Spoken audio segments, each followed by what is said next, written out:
My name's Pete, and since I'm from down under, I thought that I might give you the old traditional greeting there. G'day.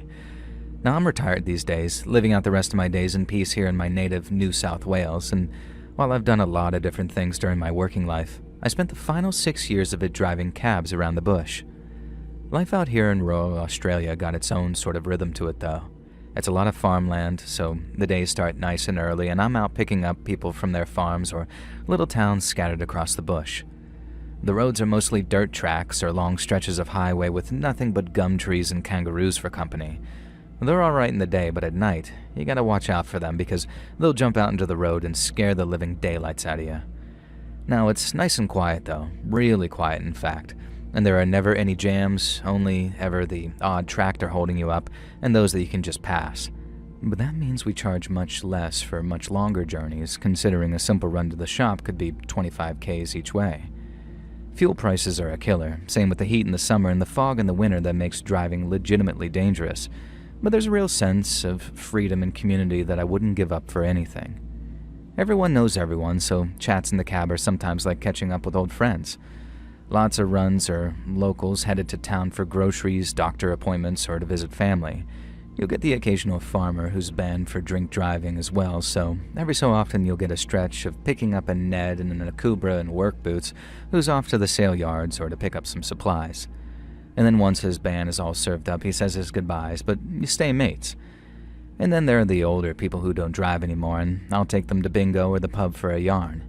Tourists pop up now and then, wanting a lift to the national parks or the wineries, and back to the airport once they're all done and dusted. It's all pretty laid back. You end up hearing some ripper stories along the way, and you end up getting to know pretty much everyone as you go about your travels. But that means when you pick up someone new, it's almost like a special occasion. You don't go being nosy and all of that and start prying into their personal lives, but there's definitely an element of, well, who's this guy then?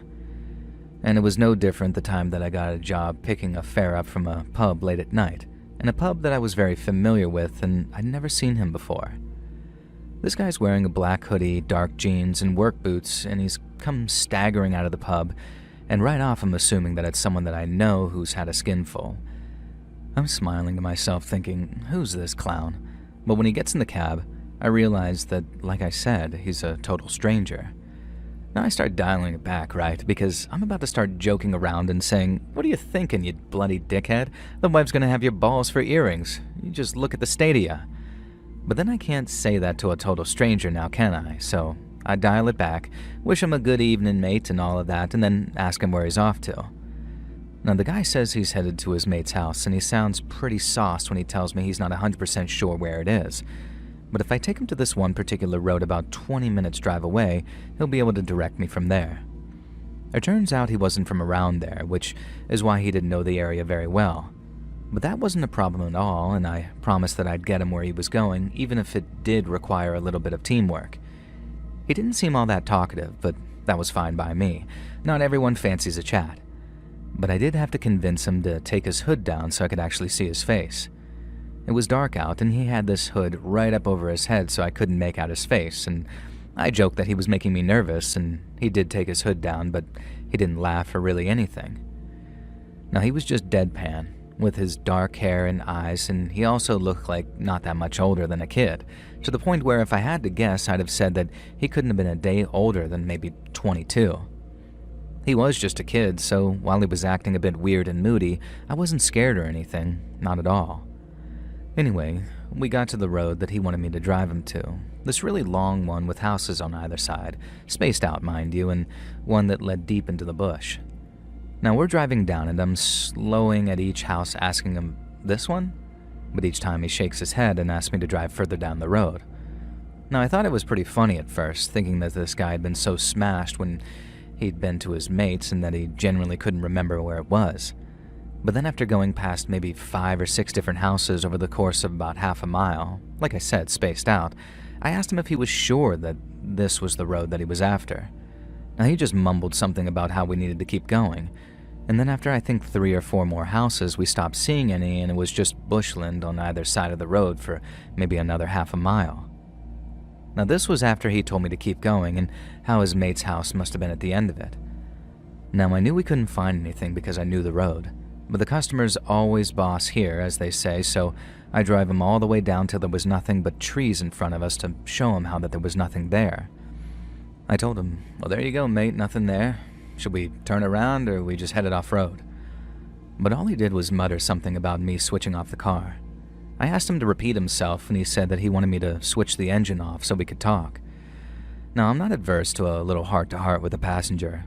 I mean, we're like mobile bartenders like that in a way, listening to people's problems, suggesting solutions, or just being the proverbial shoulder to cry on.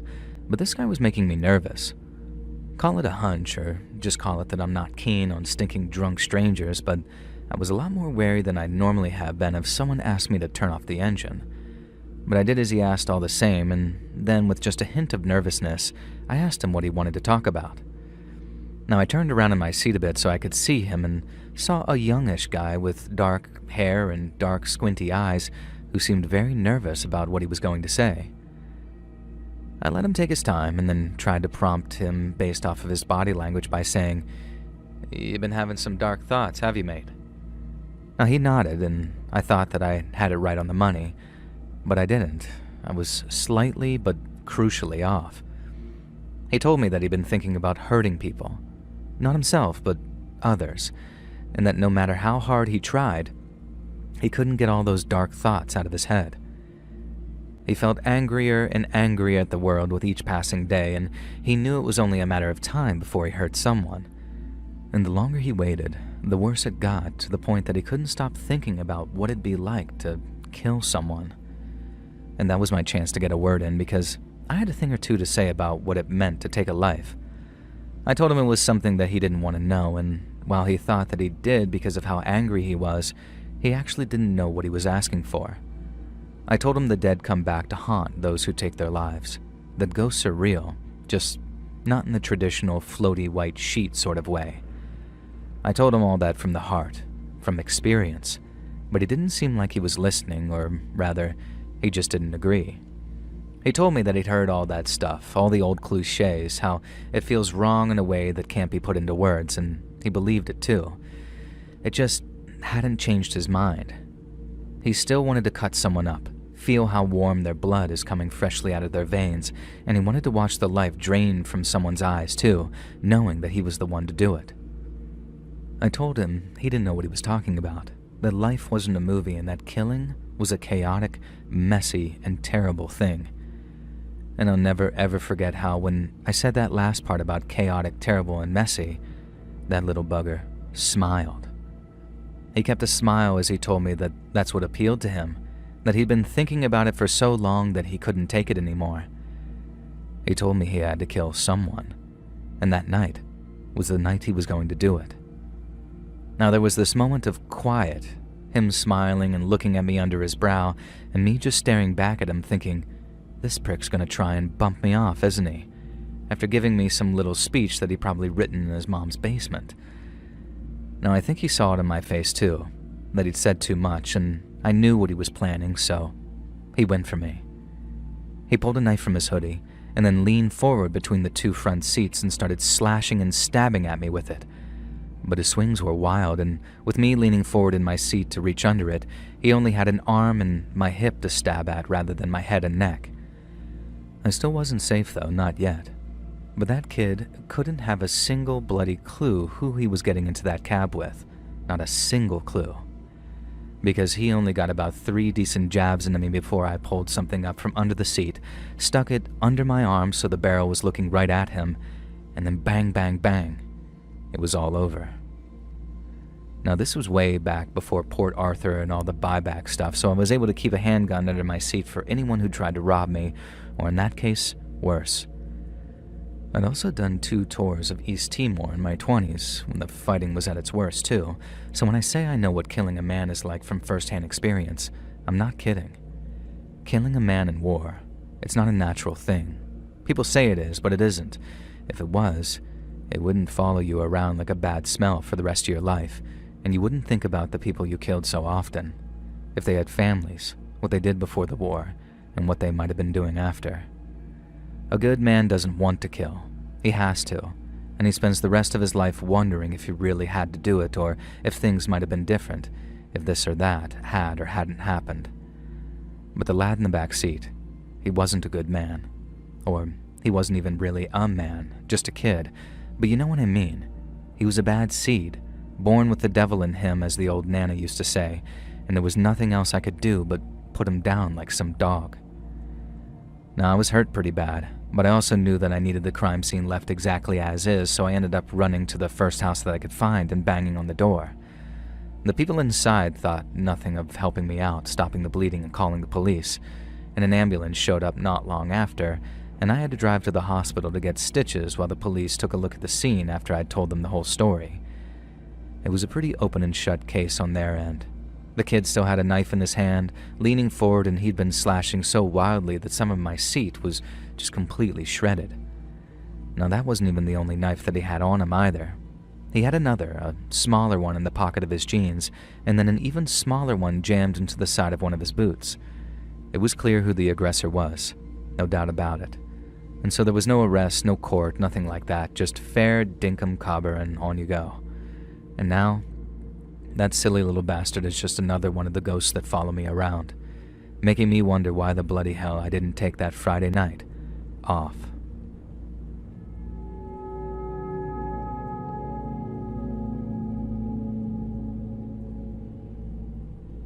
Driving for Uber in London was probably the lowest point of my entire life. It sounds harsh, and I'm not saying that there weren't upsides to it or that I didn't meet some unforgettable people while driving them around. It's more that I was forced into it after my first business went under, so I was in a really bad place mentally. And it was while driving Uber that I went through what might have been the scariest experience of my entire life. London is a mad city. Probably always has been that way and probably always will. I like being able to pick my own hours and log on to Uber whenever I fancied making a bit of cash. I could choose to only work peak hours too, because surging fares meant that I could make double or even triple what I might make during quieter periods. You meet all kinds of people too. Tourists, interesting locals, even celebrities sometimes. And if you're out chasing airport runs, you can make a tidy amount of money on chilled out runs while chatting about people's holidays, visits to family, whatever it is they're traveling for. You're your own governor, really. Just you, your motor, and the app. But it's not all sunshine and roses. London traffic can be an absolute nightmare. Half the time you're stuck in gridlock, burning through your petrol and your patience, especially when ULEZ charges nick a chunk of your earnings. Insurance rates are liable to go through the roof, and you gotta shell out for PHV license and checks, and if your car's playing up, then even more money down the drain.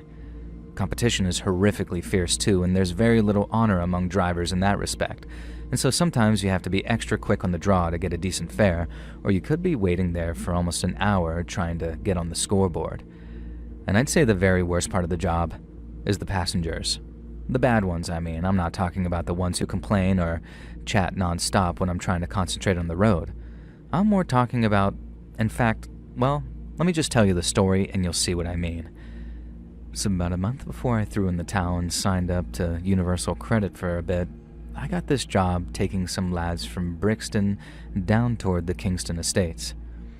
They were quite a rowdy little trio who kept me waiting a few minutes before they piled into the back of my car. They couldn't have been older than maybe 25, but you can't tell with some of them. I've known a 17-year-old lad to look and talk like a bleeding 30-year-old, but that's neither here nor there, I suppose. Now anyways, these younger lads pile into the back making jokes and being loud, but they weren't being threatening or intimidating or anything like that, just young and annoying. I confirmed where they were going, told them to fasten their seatbelts, always a good idea with young lads, otherwise they just don't, and then off we went towards the estates. The other thing that really annoyed me about that job was how they somehow picked rush hour of all times to request their Uber. You obviously get big fares from driving people around at those times, but it's so not worth it compared to late nights or even early mornings when everyone's rushing but tired. But sometimes when you're out, you're out. So it was better to take the job and be stuck in traffic making money rather than losing money. And so as expected, we hit a traffic jam pretty quickly and slowed to a stop surrounded by cars. The lads in the back are complaining, trying to backseat drive and all of that, and I wasn't a bell end to them or anything, but I said that they weren't getting charged any extra and they should just relax instead of giving it all that. Now they were chill, saying, "All right, mate, fair enough, we're good." And then we sat there for a few minutes, moving forward by a few cars every so often while we waited for our turn at the lights. The lads in the back were chatting away to themselves, and it sounded like they were looking out the window and pointing out at a passerby. Now they said, "Is that so-and-so?" And another said, "Yeah, it is." And then the first lad then said, "He's seen us. He's coming over." And this is when I turned round to see who was approaching the car, because the lad in the back sounded pretty nervous, like whoever it was didn't want to give him a very cheery hello. But when I turned in my seat and looked out the back window over my left shoulder, I just thought, bollocks. Because approaching my car was a lad on a bike, wearing a black ski mask and what looked like he was holding a freaking sword. Now I say sword, but it was more like a designer machete, if that makes sense. At least 1.5 feet long with a jet black blade, and it looked quite expensive actually, like a good bit of kit if you were off on a jungle trekking holiday. But this wasn't the Amazon. This was London, so as soon as I saw it, I knew something bad was about to happen. Now the first thing I did was lock my doors, and then the lads in the back started shouting, "Drive, drive, drive," but there was nowhere I could go. I kept telling them that I'd locked the doors and that the guy couldn't get him, but as he got closer and closer to the car, I realized a window wasn't going to stop him. The guy got off his bike in gridlock traffic and started bashing my back window with the handle of the machete. I realized very quickly that they'd be trapped once that glass fell through, and that the guy on the opposite side needed to get out of the car and make room so the others could get out. I unlocked the door because there was a child lock in the back, and then started shouting at the guy in the back to get out and run. I shouted at him again and again to get out of the car, but it was like he was frozen. His eyes were glued to the window as the machete hammered on it until it suddenly smashed. The glass burst and flew into the car. It was only then that the guy in the back realized that he actually had to get out so his mates could actually escape too. But by then, it was a bit too late for the lad nearest to the machete. I don't know how many times he got stabbed before I finally just put my foot down and reversed into the car behind me. We hit bumper to bumper, and I thought that the lad in the back might make a run for it just like his mates had by then. But all he could do was clutch at all of his stab wounds trying to stop the bleeding. That and shout, "Please drive, please drive, please drive," over and over at me. Now everyone could see what was happening, and the cars on my right pretty much saved this lad's life by hanging back and giving me enough space to get out. And I suppose they didn't want their cars smashed because it was the only route that I had available, so if they clogged it up, they were going to need some work done. But they left it free all the same, and I was able to peel out of the gap at speed before taking it to a grass verge and overtaking all the waiting traffic. Now we're finally away from the guy with the ski mask and the machete, but there was still the matter of getting the lad in the back to the hospital, and even that wasn't the first thing on my mind. He was back there shouting, "Please, bruv, please take me to hospital, I don't want to die. Please don't let me die," and this other stuff that was sending my blood pressure through the bleeding roof. And I thank God that I knew the road so well by then too, because if they'd have been at the beginning of my stint driving Uber, I think I might have not actually known where to take him. But luckily, I was able to zoom him over to the nearest A&E where he was rushed inside and obviously made a priority patient because of all the stab wounds. I ended up staying in A&E for about an hour, waiting to hear back from a doctor that the lad was at least okay. Now obviously, I had to stay there to talk to the police as well because that's where they were coming to talk to the guy who'd been stabbed, but I really couldn't tell them all that much aside from where it had happened and what time. They thanked me and then waited around for a bit chatting until the doctor came out with the good news. The lad was going to be okay, and he was awake and able to talk and all of that, and so the police were free to go and talk to him. I was able to go through too, just to be able to wish him all the best. I didn't stay long, I couldn't, but the level of gratitude he showed me from the hospital bed was something I'll never forget. I wasn't the one who saved his life. I was one of many people who contributed to saving it, but the way he thanked me for saving my life, it makes me quite emotional to think about it today. He kept thanking me even as I walked off with a lump in my throat, and I had to properly pull myself together when I went back outside. I couldn't take my cab because the police wanted it for forensics, so I had to call a cab of my own for once to get home and tell my girlfriend everything that had happened. I got my car back in a couple of days, which was nice, and I was never so glad to have paid for that big insurance policy prior to working for Uber because it meant I got hazardous materials covered by the plan and didn't have to pay a thing to have it cleaned. I wasn't even going to take out such an expensive plan at first because it really is like insane rates at the minute to get private hire cabs covered in London. But the two pieces of advice I got from another driver were, 1, when in doubt, cancel the fare, and 2, upgrade your insurance because people are nasty and leave all sorts of mess in your car. I thought I could avoid it by picking my fares carefully, and I still took his advice and upgraded my plan. And oh my God, was I glad I did, because it saved me so much of a headache I can't even imagine. I didn't last much longer after that. I wasn't traumatized or anything, I just knew that I should pack it all in before my luck really ran out, if you know what I mean. And I started a second business earlier than planned and then worked 70-hour weeks for just shy of 2 months until it started to break even. And after that, it was onwards and upwards in a weird way, and it was like something good came out of something bad, because being so determined to stay off the roads and make something of myself was what I needed to make a success of myself.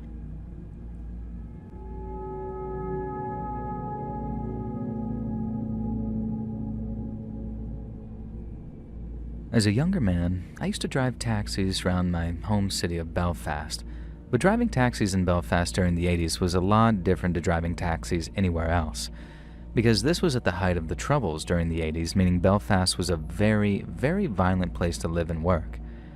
You'd hear about bombings and shootings on the radio, sometimes on a daily basis, and it got horribly normal to be driving along, minding your own business, and suddenly come across a British Army patrol and their Saracens, all armed to the teeth and looking angry. It was a scary time, but you had no choice but to carry on bringing home the bacon because we all had people depending on us. Some came close to some pretty nasty ends while out on the roads. Fellow cab drivers, I mean, though. But some came closer than others, myself included. On a very drizzly Tuesday in 1981, I was out on the roads picking up fares. I've been on the road since tea time, having done a few runs into the city center and back. And then around 10 o'clock, I was cruising along the Falls Road edge on my way to Anderson Town to pick up a fare. Now, the drive took a little bit shorter than usual, as I was mostly driving down empty back streets, and since I was starting to feel a bit tired, I remember telling myself that was the last stop for the night. And remembering that gives me a dark sort of chuckle these days. I got to the pickup spot, which was the car park of the old swimming pool before it all got done. But when I pulled in, there was no one to be seen anywhere.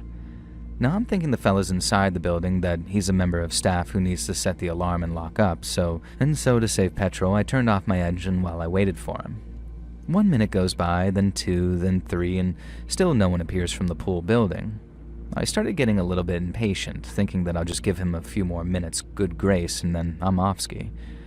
I remember tapping my wheel, looking out my driver's window at a car that got my attention, and that's when the shooting started. The window screen shattered, glass was flying everywhere, and then one by one I started feeling the hits.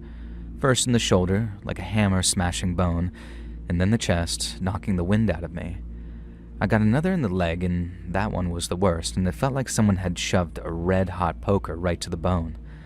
And the car was getting riddled. The panels were buckling, the tires were popping, and all the while I'm trying to make myself as small as possible, practically ducked down into the footwell trying to climb inside the engine. And it was only when it stopped that I started thinking, why me? What did I do? I was just driving a taxi trying to make an honest wage. Who the hell did they think I was? And the pain was everywhere. And somehow I was still conscious and gasping for air, because the shooting had stopped and I was still alive, and I thought that maybe I'd gotten off easy. I knew I still had a mountain to climb in terms of getting myself help, because I could feel everywhere that I'd been shot, and I knew that I had to get to a hospital. But there was also this mad feeling of relief knowing that I was over the worst of it, and it was all technically uphill from there. Unfortunately for me, that wasn't exactly true, and as I tried scrambling back into the driver's seat, I heard the footsteps on the concrete outside. I looked up just in time to see a man in a balaclava pointing a pistol through the window, and it wasn't quite like my life flashed in front of my eyes, but I did quite clearly see an image in my mind of my wife and kid at home, crying when they got the news. The gunman leans in a bit more, so he's pointing this gun right at my head with the barrel inches from me. I remember his eyes, how they were a lighter shade of either blue or green, and I remember how much hatred was in them. I've never seen anyone so angry at me in all of my life, not before and not since. And this monster didn't even know me. At least I'm 90% sure he didn't, and to him, I was just another Protestant. He had no hesitation whatsoever in pulling that trigger, but when he did, nothing. The gun? had jammed. Now, it was a miracle or a complete coincidence, depending on how you look at it, but again, it wasn't over. The guy starts fumbling with the gun, trying to make it shoot. I saw a bullet pop out when he did something like slap it or pull at it, and then he tried again, aiming his gun toward my head and pulling the trigger. But again, the gun didn't fire. I was laying there, sort of leaning against the seat, watching it all like it was in slow motion as he tried once again to make his gun work. Blood's pooling up under me, my vision is blurring, and I remember listening to him muttering to himself, just properly desperate to get it working so he can blow my brains out up close. He didn't get a chance, though, because one of his mates suddenly appears and grabs his arm, and then he shouted, "Leave it!" and both of them ran off. They knew the RUC would be on the way, the police I mean, and while it must have been only a minute or so before I heard their sirens, I'm sure you understand when I say that it felt like an eternity. The last thing I remember was blue flashing lights and then just this big blank space between that and waking up in a hospital bed with machines beeping and nurses fussing over me. The doctor said I was very lucky and that the bullets only missed all my vital bits by a matter of millimeters in some places, but I'd lost a lot of blood, and my shoulder was shattered and needed pins, and my leg was fractured. But the worst part was the chest wound. It had collapsed the lung, so I needed a tube put in to drain all the fluid. And seeing all that and feeling it too was probably the worst experience of my whole life. Worse than the shooting, because that was over in a matter of seconds. Whereas that tube was in there for over a week, and I still feel weird phantom pains looking at the scar where it went in. I was in the hospital for weeks, having all sorts of operations and then doing all the physiotherapy that came afterwards. I had the wife and the little one in there crying over me, which was really tough, and my little boy didn't understand what was happening at all, so it was even worse on him just not getting any of it. The peelers came around too, that's the police if you're wondering, asking me all kinds of questions that I didn't know the answers to. I didn't see any faces, I couldn't ID anyone, and I could barely even remember driving out to the old pool. The whole thing was just some blur. My time in hospital was basically one big blur too, as I had morphine for the pain, anti-anxiety too because I kept having these nightmares at first whenever I'd nod off. Visitors brought grapes and cards from the church, and then my cousin, who was a very religious person, rest her soul, brought a minister in one day to pray over me. And he said that the gun jamming was divine intervention, but I'm really not so sure. I think it was just dumb luck. Recovery took months, but eventually I came home on crutches and with my arm in a sling. The neighbors turned out like a guard of honor to welcome me home, all queued up to shake my good hand and tell me that they were glad to see me home. They brought me food over so my missus didn't have to cook, and she spent all that extra time on her hands either crying or telling me that she was going to divorce me if I didn't stop driving the taxis. She wasn't serious, I don't think, or maybe she was, who knows, but I did as she asked me all the same.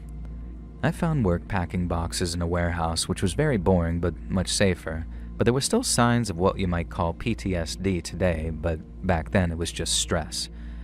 I'd jump at cars backfiring or doors slamming too loud, and then forget about cabbying or driving anywhere at all for that matter. I didn't get behind the wheel for a while, even when I was well enough to do it. And as you can imagine, it reminded me too much of that night. Even just holding the steering wheel in the same way I did when I was waiting caused cold sweat to collect around my neck and armpits. And then my heart would start hammering like I was about to have a heart attack, and I'd end up crawling out of the driver's seat, hyperventilating until the wife came out to bring me inside again. My mind was locked onto the shooting for months, and any spare moment I had, my mind would wander to it. I'd think about the ratbag who lured me to that car park and wondered if he was forced to do it, or he did it willingly because he was so full of hate and anger, like the same sort of wild hatred I saw in the eyes of the man who tried shooting me in the head. As far as I know, he was never caught, but even if he was, he'd probably be a free man today after the Good Friday Agreement let all kinds of thugs and killers back onto the streets. I was told that writing this out would be healthy for me, and in a way I suppose it had been, but sometimes thinking about the coincidences is enough to drive me insane. A good example would be how many things had to happen for that bastard's gun to jam twice on him. He had to buy it or get it from a guy that hardly cleaned it, and then the ammunition that he used had probably been kept in a damp place or something to try and hide it from the peelers. And so much had to happen, or not happen, for my brains to stay in my skull that night. And although I'm not a strictly religious man, it is hard not to wonder if there was some sort of higher power at work that night.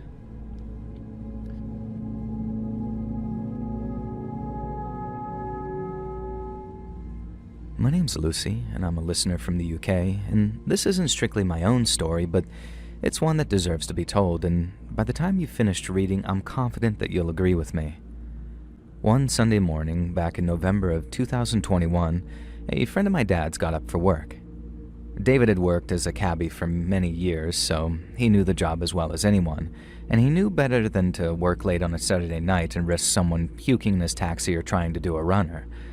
And so instead, he used to skip the late weekends and work the mornings, which were much less rowdy and only slightly less busy. And that Sunday in particular was bound to be a good earner because it wasn't just any old Sunday, it was Remembrance Sunday. Remembrance Sunday in the UK is basically like Veterans Day in the US, a day to remember our war dead and pay our respects to them. Now, a lot of people choose to stop and stand still at 11 a.m., the same time that the guns fell silent in World War I, and have a minute's silence. And a lot of people get together at places like cathedrals or army places to lay wreaths and say prayers and stuff like that. Now, people sometimes have a drink after the services too. Nothing too wild, just a pint or two with old mates in memory of the fallen. But that means people needed taxis, so it was an ideal time for Dave to hop in his cab and go looking for fares. Now, from about 10 o'clock onwards, David started getting jobs ferrying people around the city to various church services. But he also got jobs taking one or two groups to the cathedral, which is where this big Remembrance Day ceremony was being held, probably the biggest one in the city, too. Some of the people were wearing bits of old military uniform like berets and stuff, where they were obviously veterans of old wars or off to pay tribute to their old pals. And so Dave's having this little chat with them, asking where they served and when and all of that, and then, at what must have been about 10:45, he gets a job taking someone else to the cathedral, presumably for the service. He pulls up outside a house not far from the city center, and a guy gets in the back carrying a large, heavy-filled backpack. He tells Dave that he wants to go to the cathedral, so off they go. As they're driving, Dave asks the man in the back if he's attending the Remembrance Day service. He says yes. They make a bit more small talk, and along the way somewhere, Dave runs into a bit of traffic. It turns out there's road work ahead of him, so half the road is closed off and traffic's been brought to a near standstill as everything's been reduced to one lane. Dave realizes they're going to be stuck there for maybe 5 to 10 minutes, and then he looks at his clock and realizes if they stay there, the man in the back is going to be late for the service.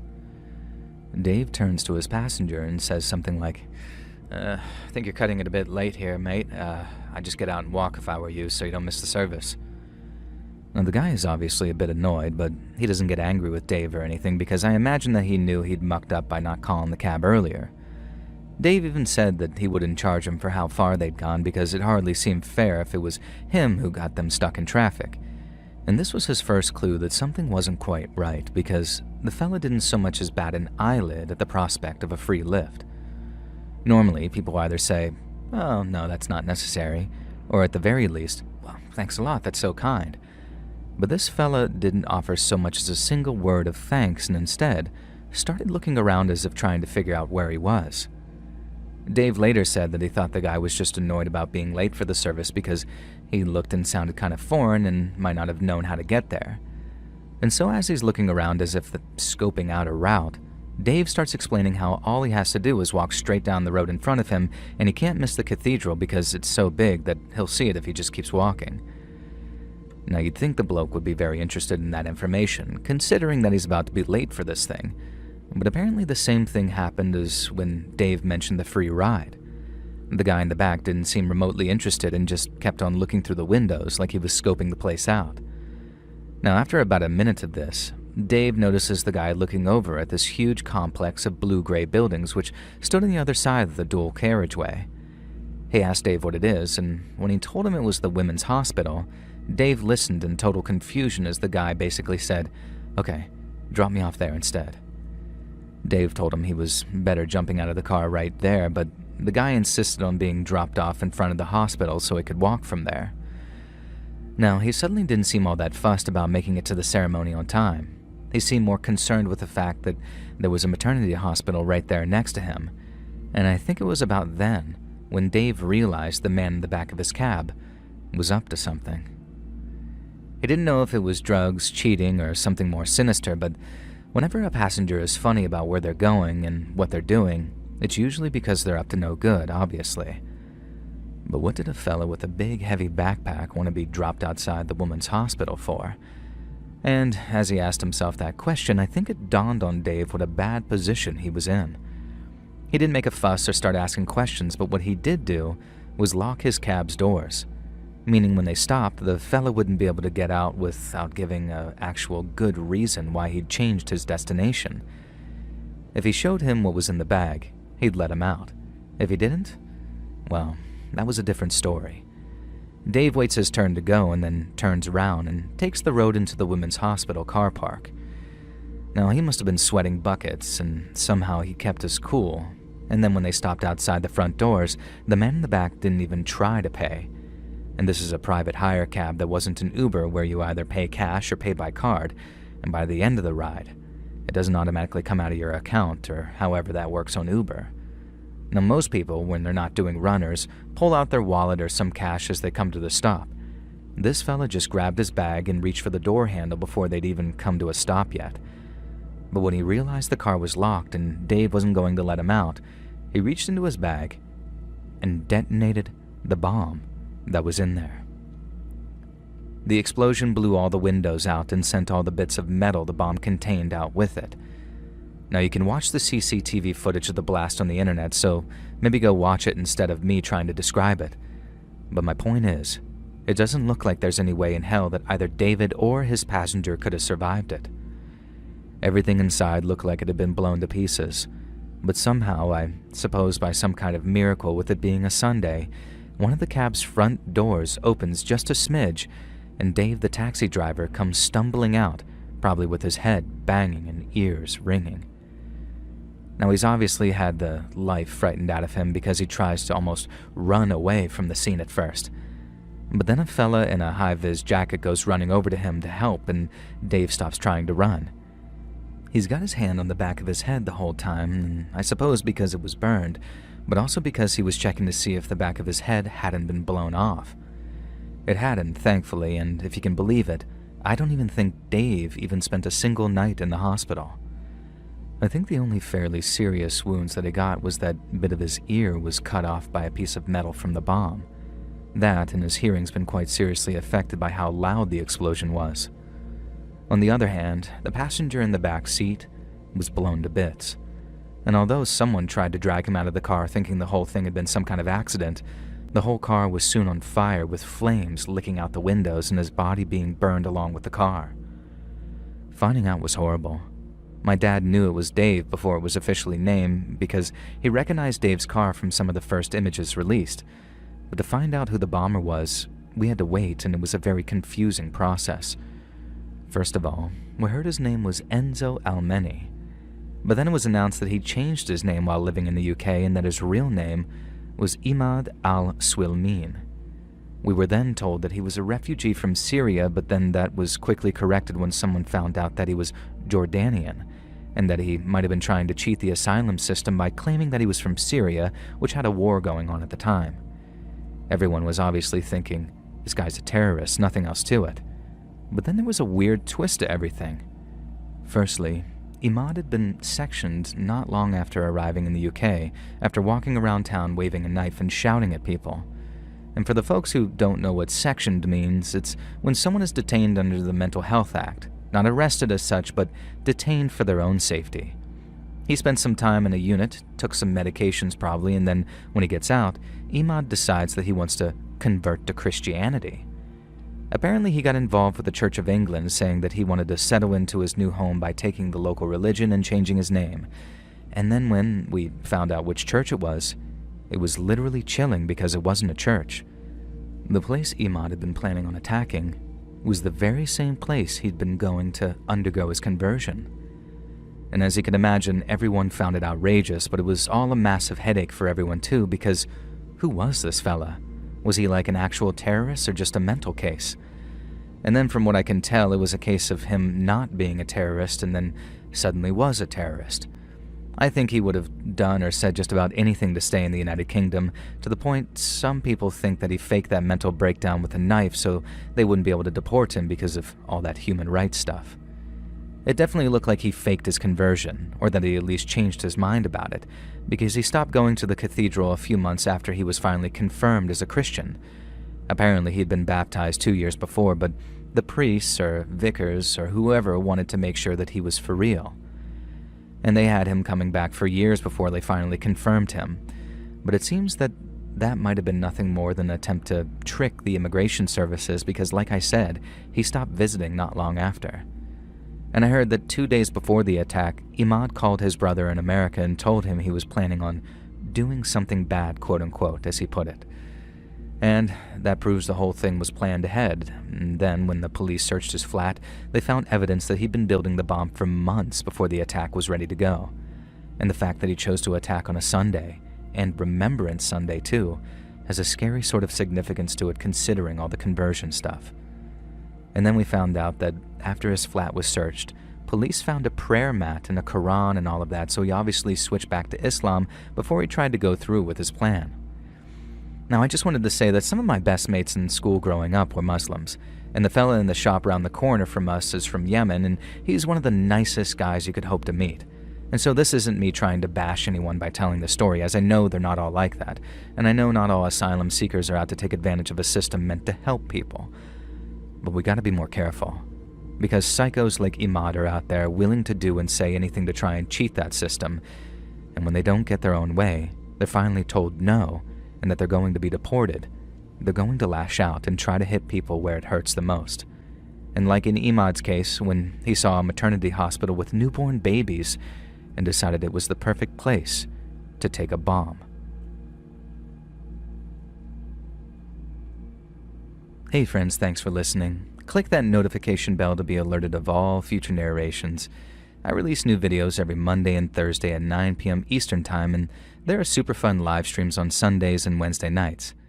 If you got a story, be sure to submit them over at my email, letsreadsubmissions@gmail.com, and you may even hear your story featured on the next video. And if you want to support me even more, grab early access to all future narrations and bonus content over on Patreon, or click that big join button to hear about the extra perks for members of the channel. And check out the Let's Read podcast, where you can hear all of these stories in big compilations located anywhere you listen to podcasts. I also have a true crime channel that I think you'll love. It's called Saturn Soul. All links in the description below. Thanks so much, friends. And remember, make bread, not war.